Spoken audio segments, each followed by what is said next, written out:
A recent addition to my 12-inch Batman collection, especially the Joel Schumacher Batman set. As if you look back in a couple of videos, you will see that I did a custom Sonar suit Batman from a model kit. And sometime back I had done my own version of a Two-Face, and it was okay. It was really dated and old. It did look good enough to go with my new Batman. So I got this. This is the Toyz Trubo guy. I did completely repaint the burnt side of the face. The normal side I thought was okay. It looked okay. I mean, that's what it is. The only thing I did, I kind of put a little shine in his hair, like he had his hair greased back. And, of course, added mohair to the burnt side because it really needed the drama of the little tendrils of hair. The Toyz Trubo figure is not bad. If anybody else is coming out with one, if like Mars Toys or anybody, the only thing they can improve on to me would be the texture of the coat and the pants. It has a fuzzier texture, and it's you know, people are getting something wrong they don't understand about this. This thing, Joel Schumacher, his favorite color was that sort of purple pink that he has on everything. It's in the fire in the Batmobile.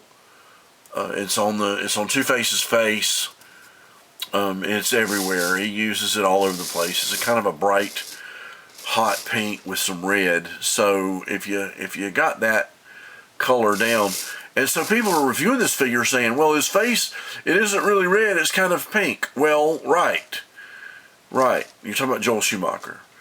And if you look at good photos of the makeup, which was done by Rick Baker, by the way.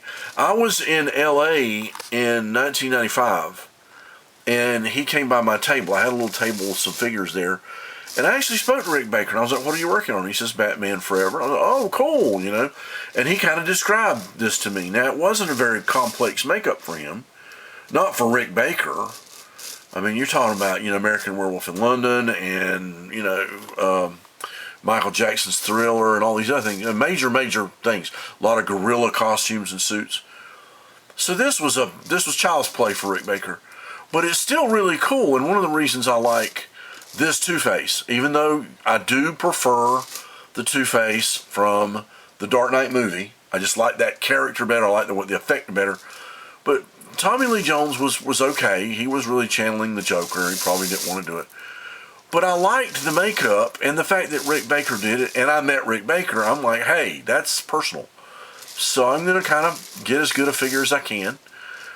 The figure, it did not have the purplish lips and the hot pink and the purplish highlights and whatnots. I had to come back and add that. There is another head. There's a spare head that's not smiling. It's okay. It's the same thing.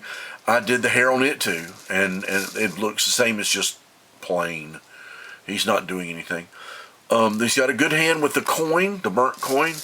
I actually glued the coin in his hand because I figured he's always going to have the coin on my figure. And he came with a couple of pistols, a couple of revolvers.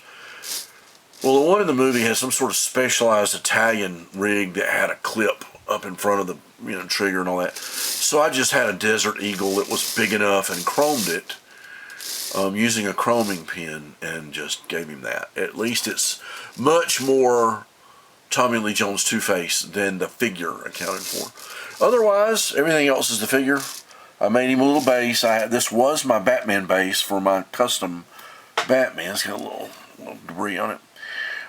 So I made him a label. And now he's, I pull back. I know it blurs. I'm sorry about that. But that's, I hate that. But it's a nice figure. The tie's got, the patterns are all in the right place. It could be better materials and it could be this and that. But it's all there. It's all there. Good enough for me. It was not the most expensive figure in the world, thank God. And I knew I was going to repaint it anyway. And I knew I was going to add the hair anyway. So he looks great next to my Batman. And I am going to be showing a full Schumacher Batman set soon, And he'll be in there. Now I'm hoping to get the Mars Toys Riddler. And that would finish that, except for I need a Batgirl and a Robin from this movie. But that's it. Just showing this guy. I think he turned out pretty good, and I hope you enjoy it.